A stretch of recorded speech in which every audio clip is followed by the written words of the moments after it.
The first time I noticed it, I told myself I was being foolish. It was nothing more than a shadow under fabric, an outline against a t-shirt, the way a muscle looked harder than it should be, like a question the light was asking and my eyes were too willing to answer. I remember thinking, absurdly, that if I looked away long enough, the feeling would pass. It didn't. It multiplied. My name is Helena. I am 55 years old. I have been a widow for 3 years. I live in a 5th-floor apartment that remembers my husband in the small things. A chipped mug on the second shelf he always used, the faint indentation on the couch where we settled to read on winter evenings, the way our bedroom still smells like the cedar block he kept in his drawer. The city below hums and moves and does not stop for anyone's grief. It was in that ongoing noise that I learned how to breathe around an absence. Grief at first made everything sharp. I kept busy on purpose. Yoga in the mornings, an hour with the kettle and the newspapers, calls with friends who either wanted to help or wanted an answer to my rawness that I couldn't give.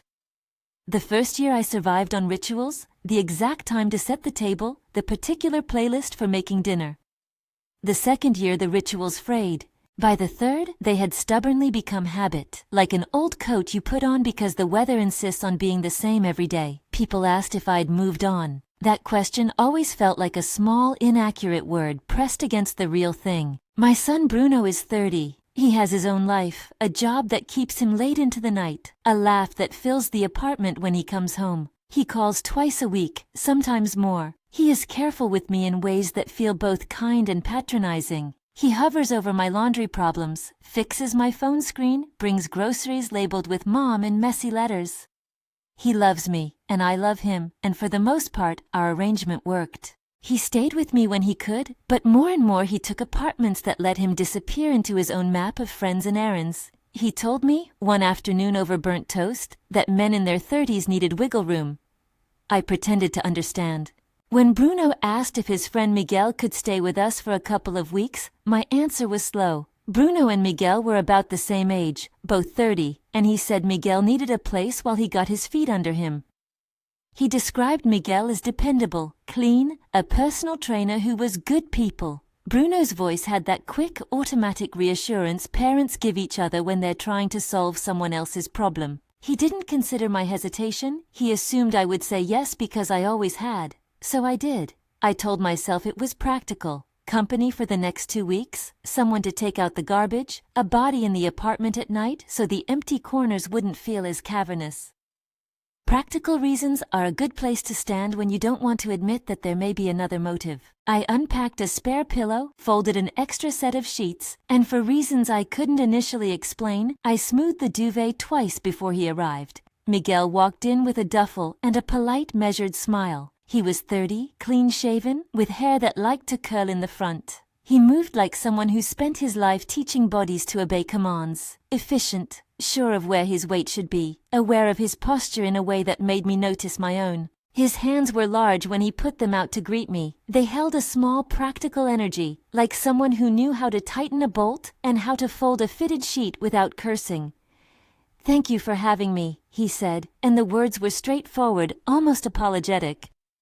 "Bruno did say you made great coffee." "Sometimes I do," I answered, ridiculous to be pleased that he had noticed. He laughed in the way a young man laughs when he's trying to be charming without being obvious. Bruno hugged him like people hug each other in a punchline, and the apartment felt fuller in a way that had nothing to do with the boxes Miguel carried in. At first, it was all household minutiae. Miguel unloaded his things. He learned where to put his towels.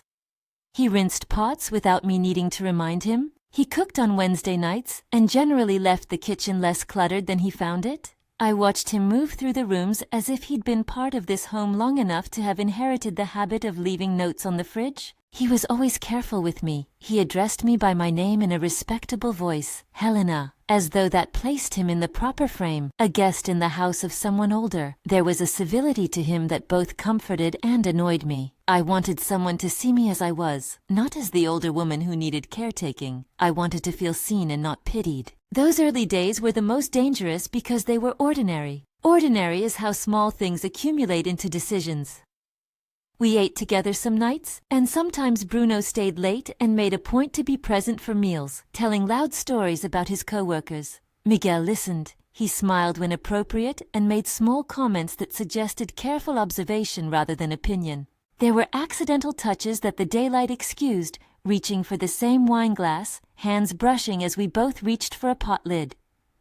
In the moment the contact occurred, my chest would tilt, as if some small animal had rearranged the furniture inside me. I would tell myself it was nothing. I would wash my hands and feel the warmth remain. It started truly with the kitchen sink. I don't know why the sink became the altar of my floundering. Maybe because it was where things were cleaned, where the residue of living is collected and rinsed away. Miguel and I stood shoulder to shoulder facing the basin, the evening light shinier on the soap suds.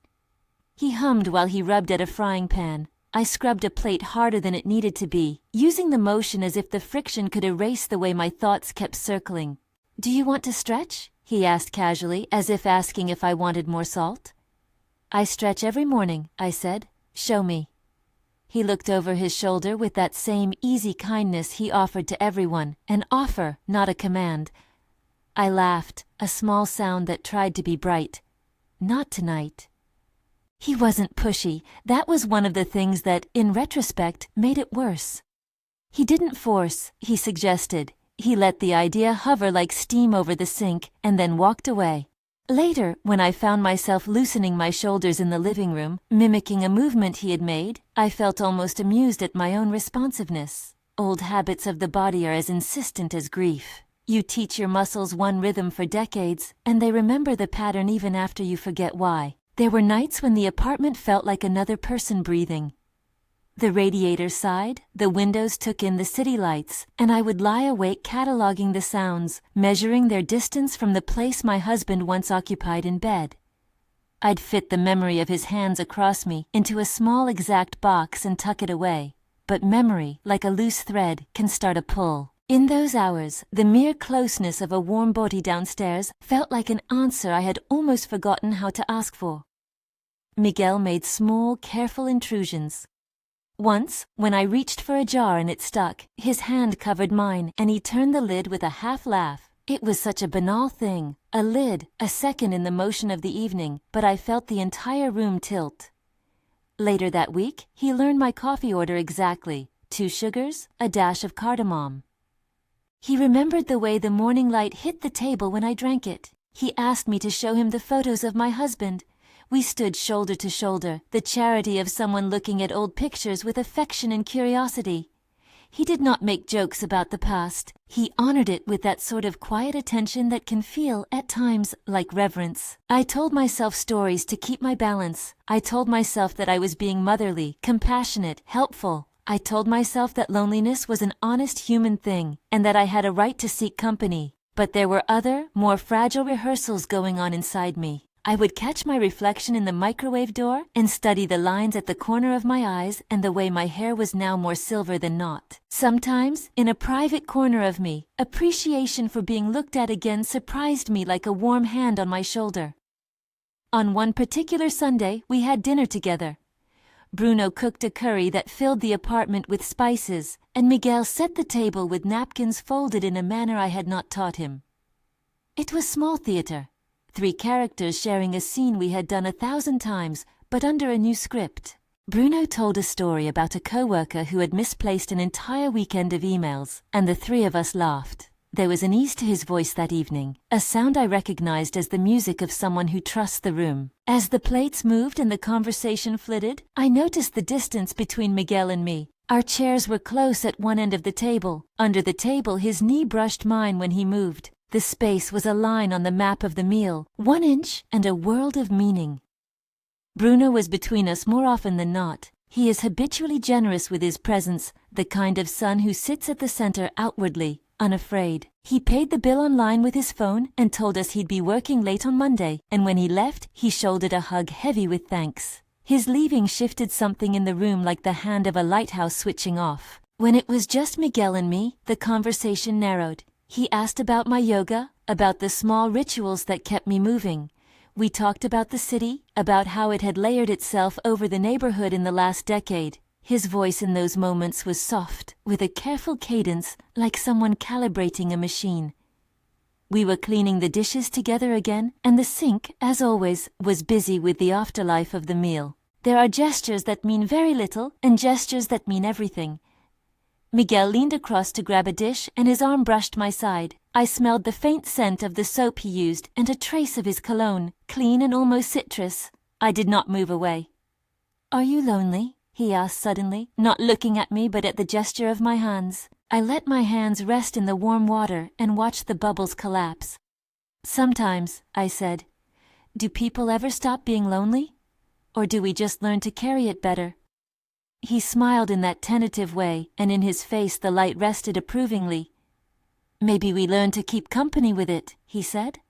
"Or to find people willing to sit with us." The wording, "find people willing to sit with us," struck like a tiny moral calculus. There it was, my attraction dressed up as a problem to be solved. It felt scandalous and entirely reasonable at once.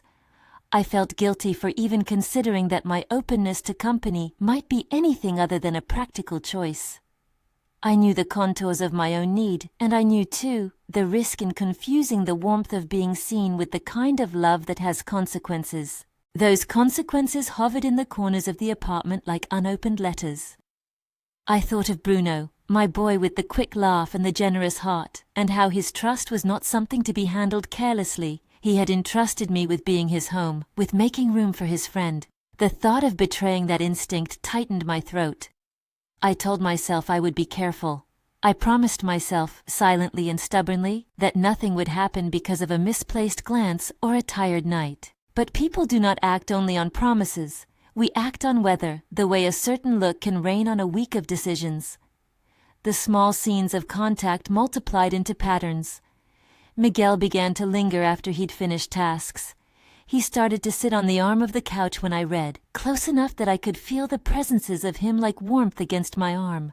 We held conversations that unfolded in whispers, not because there were secrets to keep, but because some things feel sharper when spoken too loudly. He told me about his mother, about the way she used to braid his hair when he was small. I told him about my husband, his softness in the kitchen, how he used to whistle when he mended the fence. We traded that kind of dangerous intimacy that confesses small weaknesses and receives them without disbelief. There were other more pointed moments. One afternoon, he offered to show me stretching techniques for my back. He instructed quietly, demonstrating moves with the clean precision of someone accustomed to teaching bodies. He adjusted my posture with his hands, nothing improper, nothing intended to shock, but the palms of his hands stayed on me a heartbeat longer than was necessary. I could feel the warmth seeping into my shoulders, and, absurdly, thought of how long it had been since another person's hands had stayed on me in a non-practical way. The room smelled of eucalyptus from the mat. The light through the blinds made stripes across his forearms. It was summer, and the apartment was both too hot and perfectly still. Sometimes I would catch my reflection in the dark TV screen and startle at the woman I saw there, someone who had learned to carry grief with a kind of precise economy. I began to notice the way Miguel looked at me when he thought I wasn't looking, a looseness at the corner of his mouth, something that asked permission without words. I would feel both flattered and ashamed. In the private theater of my mind, I rehearsed dialogues in which I explained everything away, where my actions were reasonable, where the line between companionship and something else remained crisp and unmoving. In the background of all this was the memory of my husband, a soft, steady presence that had its own insistence. He had been practical in his love. He fixed things, left notes, warmed his hands on cold cups. I would find myself comparing gestures, not to diminish him, but to understand why Miguel's gestures, being new, hit with a different kind of brightness. There was a particular evening I keep returning to, an old photograph that surfaced during a cleaning frenzy, in which my husband looked at me with that familiar private humor. I pressed the photograph to my chest and thought of how grief had once been the only honest thing I could mention without apology. All of this was, to my shame, a slow winding. There were near misses that the daylight excused and the night whispered about. Once, while watching a movie, Miguel stretched an arm along the back of the couch and his fingers grazed my shoulder.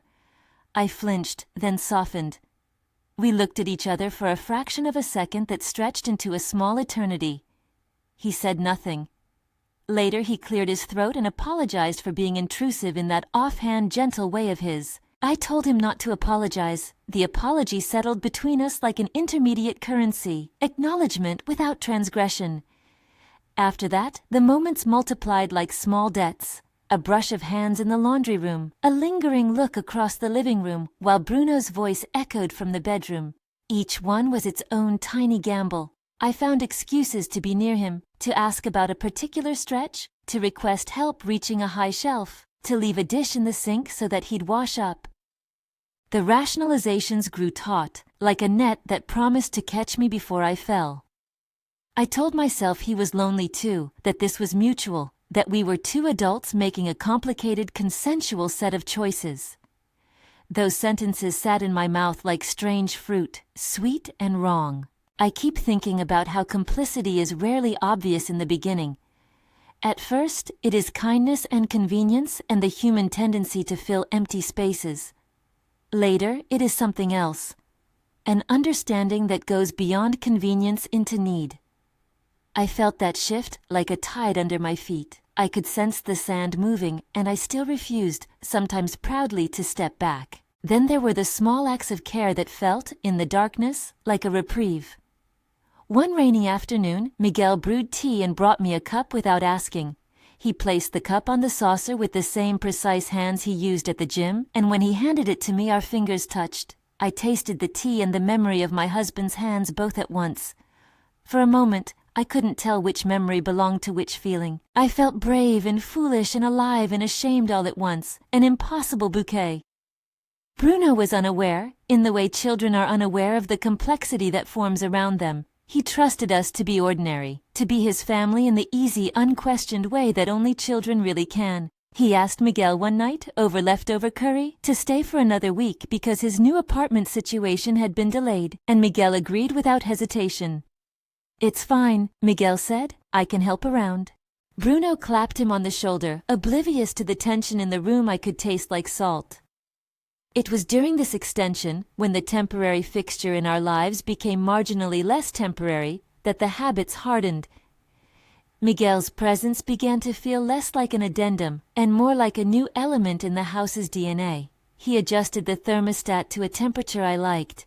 He began to fold my scarves in ways that made them easier to reach. There is tender cruelty in routines. They make the new feel natural fast, and the natural hides the edges where decisions are made. I started having nights I could not sleep. The insomnia was not all new.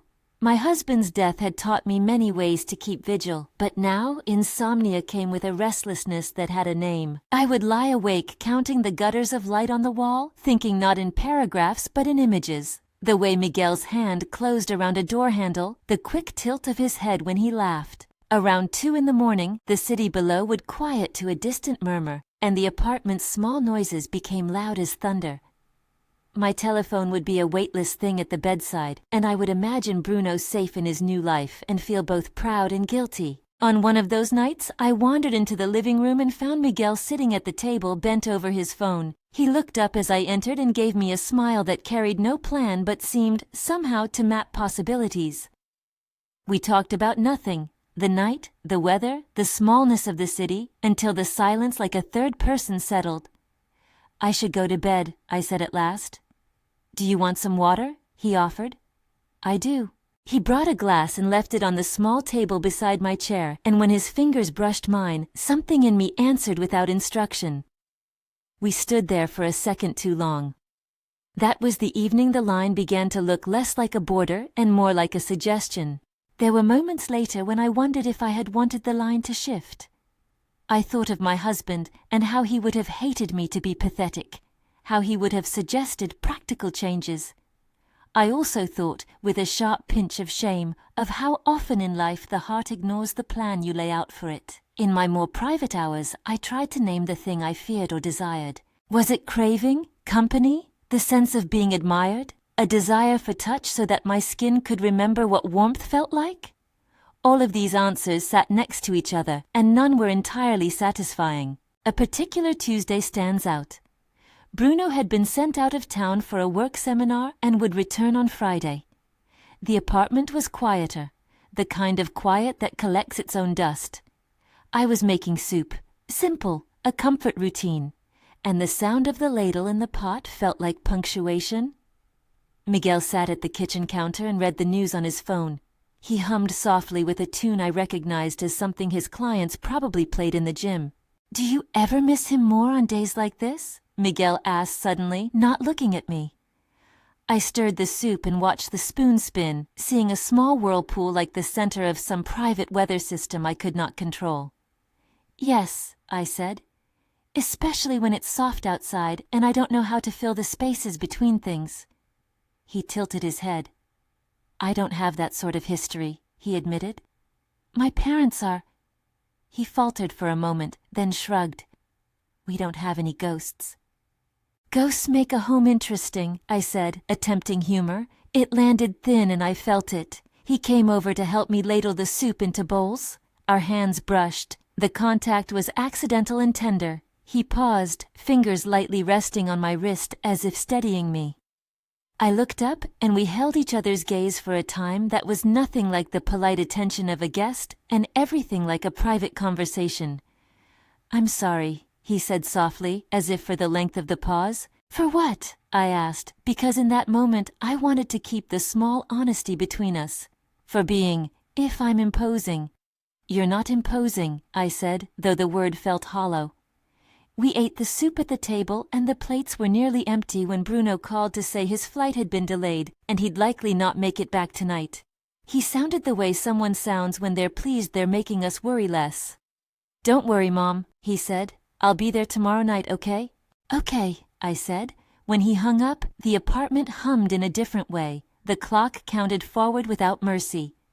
I cleared the plates, stacked them, and when I turned, he was standing in the doorway of the kitchen under the soft halo of the pendant light. His presence there was ordinary. His presence there was a kind of invitation. He said nothing. I said nothing. Whatever boundary I had been nursing for weeks felt suddenly porous. It was after midnight when I finally made my way to bed. The apartment was the soft temperature of quiet. I lay down and tried to fold the night into a shape that could fit the next day.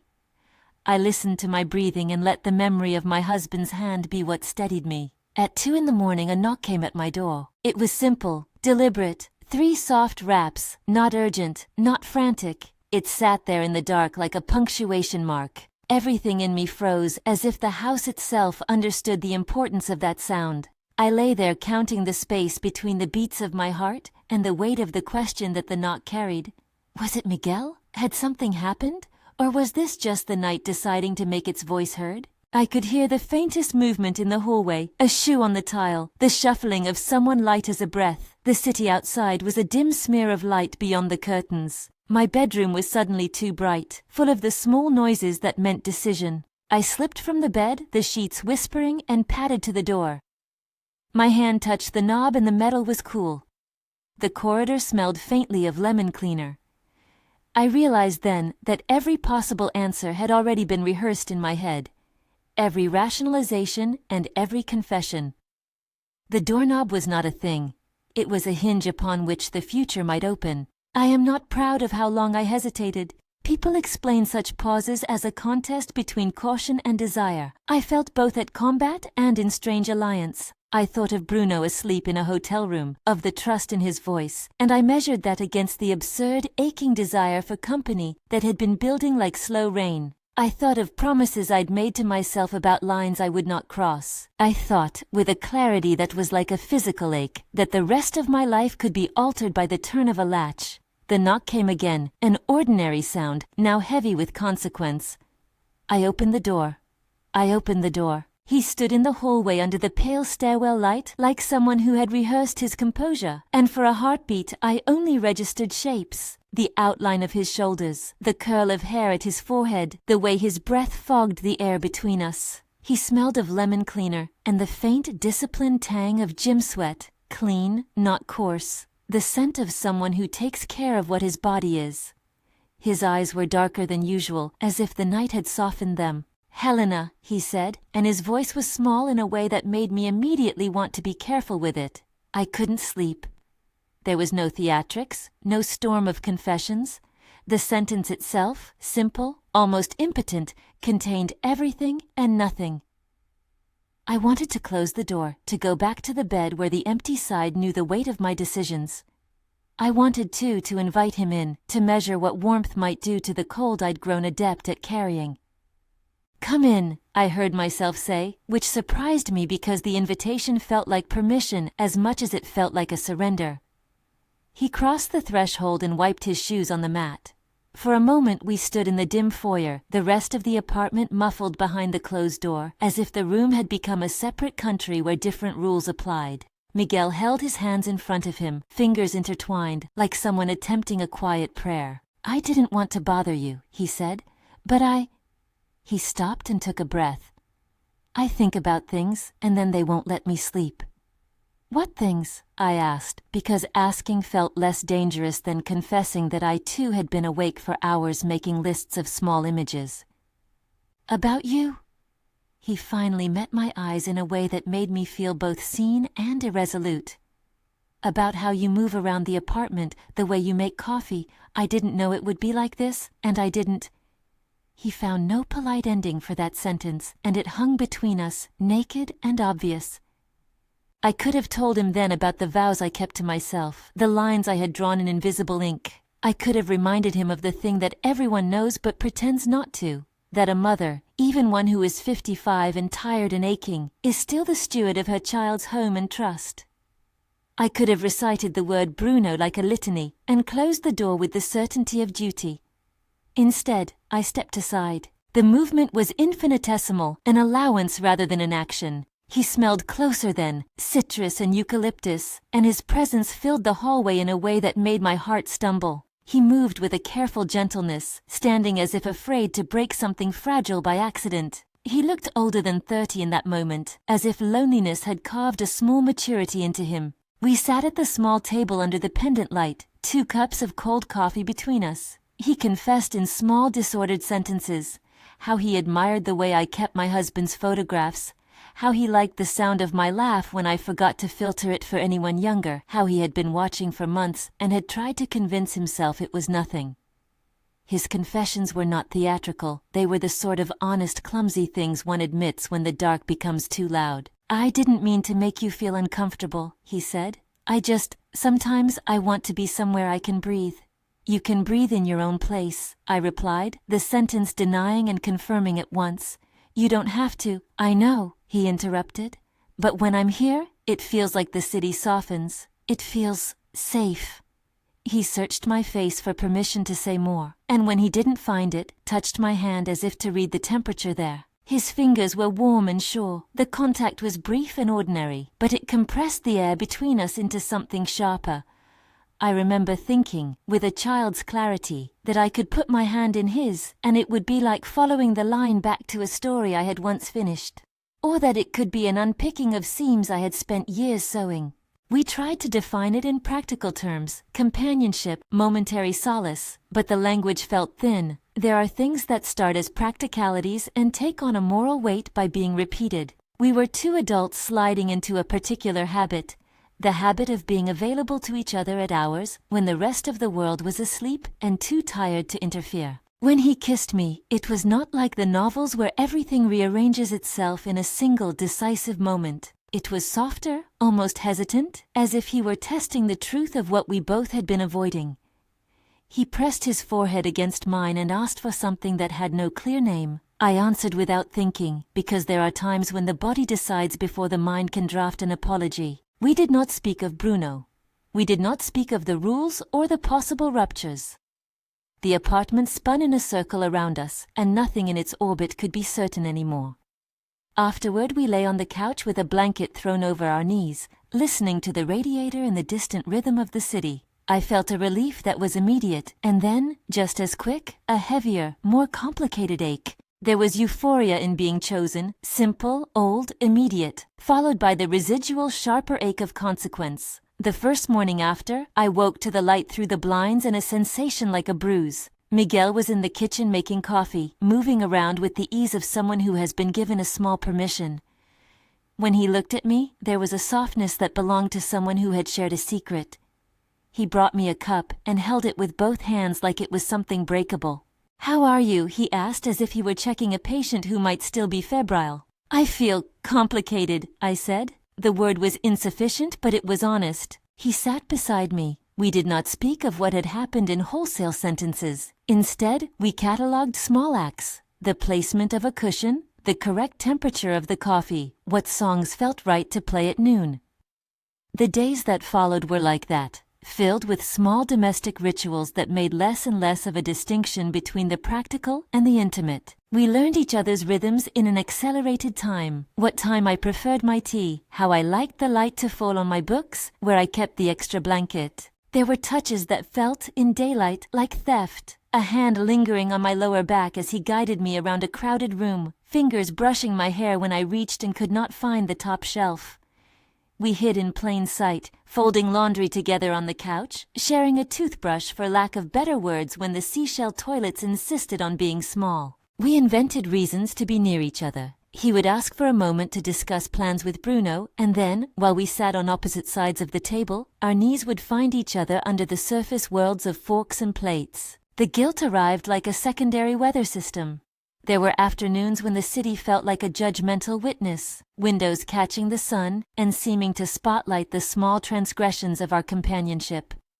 I would leave the room and stand by the washing machine, palms pressed to the warm metal, and try to remember my husband's face in a specific light so that the memory might anchor me. I would tell myself the obvious truths, that I had a responsibility to my son, that he had given me his trust when he asked Miguel to stay, that the act, however sincere, had a cost that could not be measured in the private currency of pleasure. Miguel was not a villain. He was present in his humanity. He was attentive, he was gentle, and he was as likely to be moved to tears by a story of loss as he was to be quietly amused by the wrongness of a burnt cake. He understood the potential consequences enough to speak of them, and still he stayed. There were nights when his tenderness made me feel like an old thing becoming luminous again, and there were nights when my shame made me a foreigner in my own bed. We did not, for the most part, define our relationship. The lack of a label felt at once like a mercy and a danger. It let us explain the mornings away as accidental, the afternoons as innocent.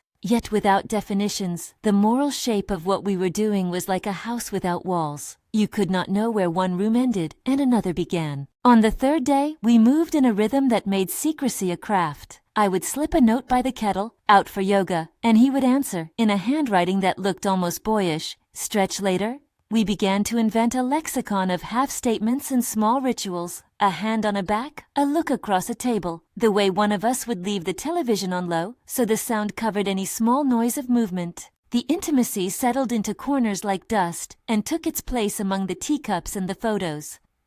Sometimes, in the middle of the night, I would wake and find him there in the armchair, awake as if on guard. He would fold the blanket with a care that made me suspect he was attempting to order the chaos within him. He told me once, very plainly, "I am aware that I have entered something complicated." He said it as if naming the complexity might absolve him, and I wanted to tell him that naming does not absolve anything, that names are only maps and maps never contain the territory they describe. On the fifth day, I woke with a piercing clarity. The sun came through the blinds and cut the room into centimeters. I made coffee with my hands moving automatically and sat at the table with my palms cupped around the mug. It was the day Bruno was meant to return. I had imagined, in a dream that now felt like a trap, the moment he would step through the door, the way his face would read the room and perhaps, if I was honest, the way he might notice the difference in me. I could feel my shoulders clenched against an awareness that some things, once done, cannot be easily folded back into the life that held them before. Miguel left for the gym that morning, and when both of us were alone, the apartment felt suddenly too big for secrecy. I walked from room to room like a person mapping possible futures. I picked up a photograph and smoothed a finger over my husband's jawline. I thought of all the ways we teach ourselves to survive. Rituals, friends, a volunteer job at the shelter, a haircut on a spring day. I had done all of these things and still found myself with a new history written in the margins. Bruno called that evening from the airport. He sounded surprised with the ease of someone who has wronged nothing by being late. "Hi, Mom," he said. When I heard his voice, my chest opened in that clean, immediate way that love can produce. "I'm running an hour behind. Save me a plate?" "I will," I said, and lied with a decent economy. He arrived later than he'd promised, carrying a small duffel and the kind of tired exhilaration that comes from travel. He hugged us both in the kitchen, first Miguel, then me, with a casualness that made me want to both weep and hide. He looked from one to the other of us as if scanning a familiar landscape, missing the fissures I knew had formed. Dinner was ordinary in the outward sense: roast chicken, vegetables, wine. Bruno talked about the seminar and a man at work who might be moving offices. He had a habit of filling the air with his presence and then forgiving it with a shrug. Miguel laughed at the right times and asked questions with an attention that suggested he wanted to be admired by the person who could tell him about other people. I moved through the evening like someone performing a role I had practiced 100 times: attentive mother, interested cook, listener. Under the table our knees found one another. It was a tiny touch, a brush, a pressure, a secret signal, and it lasted a moment that felt, to me, both petty and vast. Bruno's voice spilled over our subdued exchange. He passed me the salt and did not notice the way my hand trembled when I reached. There were moments when I caught myself watching him watch us, imagining what scales he would need to weigh what he did not see. I felt the absurdity of being intimate in the same room as the son whose trust I had bent. As the plates were cleared and the conversation slowed, Bruno stood to wash his hands. He lingered at the sink a second longer than necessary, water streaming and the light over the counter making his hair look almost like his boyhood. He looked at me with a softness so unguarded that it made the rest of my face feel like a mask. "Thanks for the dinner, Mom," he said. "It was great." "I'm glad," I replied, the words thin. He hugged me quickly, the kind of embrace that says both love and forward momentum. When he left the room, I felt like a seamstress who had just finished a stitch she was uncertain would hold. That night, after Bruno went to bed early, Miguel and I sat up late again. But the rhythm had changed. Where before our nights had felt like rescue, now there was an undercurrent of claustrophobia, an awareness that our small rebellion was no longer only ours. We spoke more candidly about consequences, about whether continuing would be possible without rupturing the life around us. He said he would find somewhere else to stay when Bruno needed him to. I envied him the straightforwardness of that idea. "You can't ask me to just leave," he said quietly. "I came here because I felt at home in the way you keep things. I didn't think it would become like this." "Neither did I," I said. "Neither of us planned for this." "And yet it happened," he replied. We were quiet for a long while. Outside, the city made its constant noise. A siren, a couple arguing far down the block, the distant sound of a train. The apartment seemed to hold its breath. "Will you tell him?" Miguel asked finally. I closed my eyes. The question was not an indictment so much as a mirror. To tell Bruno would be to cleave our reality in two and perhaps break something beyond repair. To stay silent was to carry a secret whose weight would inevitably, in some way, change me and the dynamics of our house. "I don't know," I admitted. The confession felt like a small surrender. Over the next week, something like a routine resumed, one knit in deception. Miguel helped me with chores. He would leave early for clients or come by late at night after sessions. We stole minutes as if they were contraband. Each time I saw Bruno's face close and content, I felt the cost of what we had done. He would tell us stories about a new colleague or an upcoming weekend, unaware that his generosity in leaving room in our lives had become a kind of wound. I thought often about the word betrayal. It implied someone crossing a line for active malice. What I had done felt more like an erosion, a slow wearing away of the boundary by the steady action of small things. It was still betrayal, no matter the pace, and I couldn't absolve myself by insisting on the slowness of it. I tried, in private moments, to be rigorous in my introspection. I asked myself which part of me wanted what, and whether wanting something could ever justify taking it in a way that might harm someone else. I kept a calendar in my head of the days that had passed since that first night. 5 days turned into the gentlest of marriages, intimacy without promises. We inhabited a space in which we were both complicit and, in different ways, vulnerable. Miguel confessed several times, in different languages of shame and affection, that he loved aspects of me that had nothing to do with the moral calculus of our situation. My hands when I cooked, the way I told a story about my husband with a laugh that softened the edges. Those admissions both soothed and alarmed me. Then came the small rupture. Bruno, who had been planning a weekend trip with a friend, canceled last minute because of work. He asked Miguel casually if he could stay an extra week while he sorted out a lease. Miguel agreed without hesitation. It is difficult to write the precise moment when you realize your life is moving into a new phase you did not plan for. You simply find yourself in it. The agreement felt like a tightening around my chest. When Bruno left one night for another late shift, he hugged us both and then lingered with his hand on my shoulder.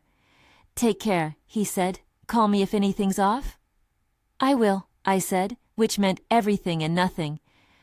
I slept fitfully that night, aware that each small decision had ripple effects that might extend far beyond my small rationalizations. A week passed in a blur of ordinary deceptions and extraordinary tenderness. There was a day Miguel cooked for me a meal that tasted like something remembered and something new. He moved around the kitchen with a confidence that sometimes made me ache. His hands were steady and sure.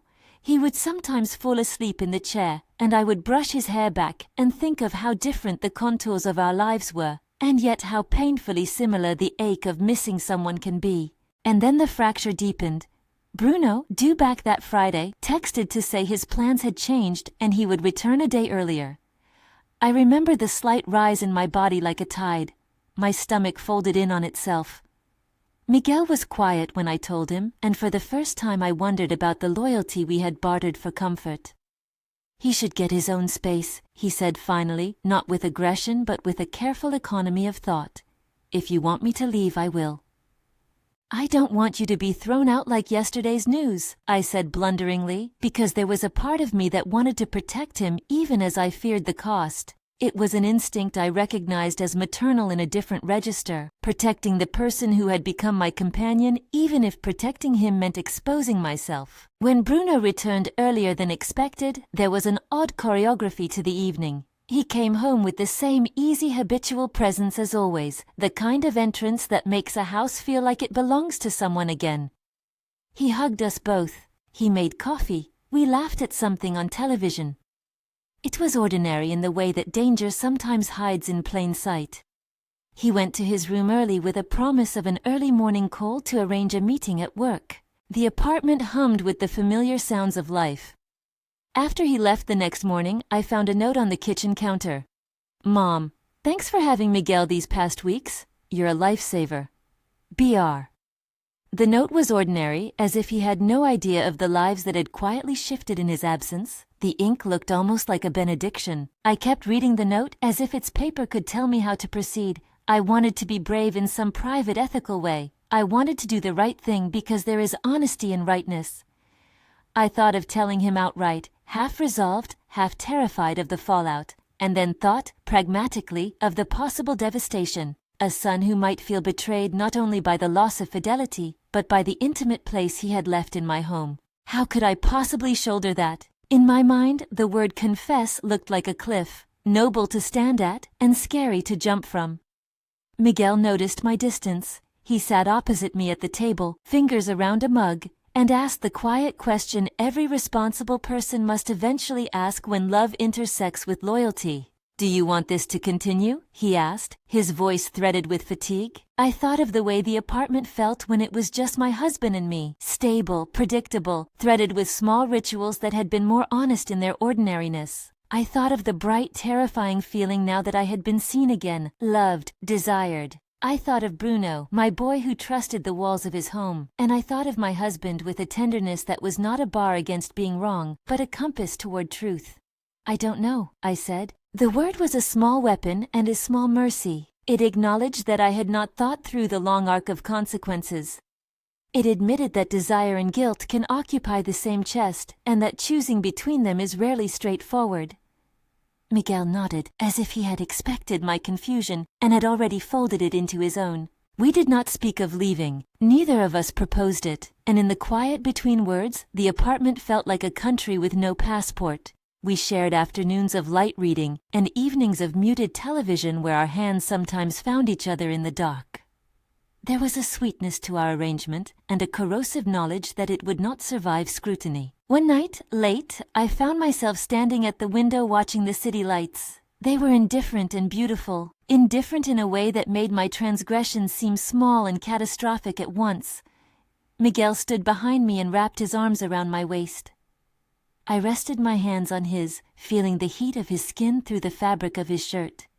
He did not speak. His silence was a softness I wanted and a heaviness I could not ignore. "Do you ever think about the future?" I asked him without turning. All the time, he said. But I'm 23 years younger than you. My future is still being made. Yours is more established. You make it sound like a punishment, I replied, and he laughed softly in that wistful way that makes the sound a kind of confessional. It's not punishment, he said. It's the fact that you have more to lose, perhaps. That's all. We stood there for a long time. The city breathed. The radiator clicked. I felt both alive and diminished by the choices I had made. The final night before, I decided the story needed a punctuation, though not an ending, was quieter than the others. I made tea and left the kettle to sing in its small way. Bruno was out for a late meeting. Miguel had a client arriving early in the morning. I sat at the table and wrote a list on a pad. Things to say if I chose to confess, things to hide if I chose silence. The list was a witness to my paralysis. I imagined telling Bruno, imagining the fault lines that would appear across his face. I imagined him leaving or engaging in a way that would make my life irreparably different. I imagined him forgiving in a way I could not fathom or never speaking to me again. The imagination did not help. It only populated the future with scenes my heart could not control. I thought, too, of Miguel. What he had given me in those recent days, attention, warmth, an awkward but sincere companionship. What would happen to him? Would he find it unbearable to be the person who had compromised the house of the man who had raised me? My mind moved like a moth between the two lights. At 2 a.m, I slept uneasily and woke with the taste of metal in my mouth. I walked to the living room and found a note on the coffee table in a handwriting I had come to know.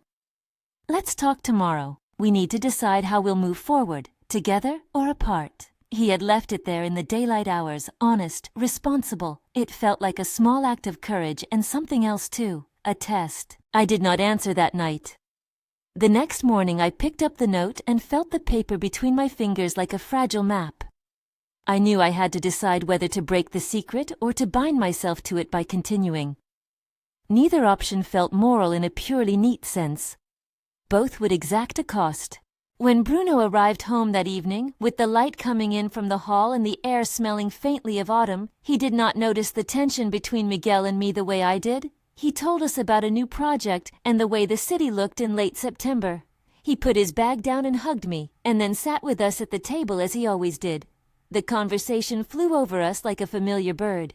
There was a moment later, after dessert, when he excused himself to make a call and left his phone on the table. Miguel reached over and picked it up, and for an absurd second, I thought we would be discovered not by confession but by accident. Miguel frowned and returned the phone without comment. We both exhaled in a way that suggested we understood the narrowness of the path we were walking. We cleared the dishes together, as if the act could replenish what we had depleted. Bruno went to his room, and we stayed in the kitchen, leaning on the counter. The ordinary life of dishes and bills went on around our small transgression like the world going on with its seasons. That night, I brushed my teeth and stood in front of the bathroom mirror and looked at a woman who had done something she could neither fully justify nor fully condemn. The woman in the mirror had the clear, cleaned lines of 55 years lived, laughter lines, a silver place in her hair, the softened shape of grief in the eyes. The woman also carried something new, a clandestine warmth that made her feel momentarily younger and terribly vulnerable. I did not decide that night. I could not promise myself, nor Miguel nor Bruno, a tidy resolution. What I did decide, small as it might be, was this. I would not pretend ignorance, and I would not continue in a way that made deceit a comfortable habit. I could not erase what had been done, but I could choose how to face what would follow. The next morning I made coffee and left a note on the table for Bruno. Call me when you have a minute. I did not write the words I had rehearsed 100 times in my head. I did not, still, know if I was ready to bear his reaction. The note was a small, careful opening, a letter placed in the fold of a life that would have to be unfolded. Miguel found me at the window, looking at the city the way a person looks at a painting they love and know how to ruin. He came up behind me and put his hands on my shoulders. "Whatever you choose," he whispered, "I will stand where you need me." "That's not fair," I said. "You cannot offer me a brand of courage that asks nothing in return?" He smiled, and there was an ache there I had come to know well. "I know," he said. "I only know I care about you." The final decision did not arrive like a thunderclap. It arrived, if it arrived at all, like a small, slow realization. that the house that had held a marriage and then a mourning, and then our secret would now hold an additional truth. I could imagine telling Bruno and seeing the funeral of trust we had performed. I could imagine keeping silent and living with the knowledge like a stone in my shoe. That night, I placed my hand on the doorknob of his room and then withdrew it. I thought of my husband's hands, the familiar warm weight, and of my son's trust, so natural and unguarded. I thought of Miguel, who had given me both solace and trouble. I do not have a resolution to offer. What I have is the live question of a woman sitting in an apartment that remembers another life and holds a new one in tentative suspension. The day I crossed the line with my son's friend is not a neat story with lessons applied, nor is it a confession that absolves. It is a knot I will carry, a choice made in a particular constellation of loneliness and desire, and now a responsibility I must answer for. When I turn off the light and slide into bed, the weight of secrecy is a presence in the room. Sometimes I fall asleep quickly and dream of simple things. My husband's laugh over the radio, Bruno's childhood drawings pinned to the fridge. Sometimes I wake with a start, and the taste of the night's decision still thick in my mouth. What will happen tomorrow? I ask that question more often than I ask whether I did the right thing. I do not know if the answer will be confession or silence, upheaval or quiet continuation.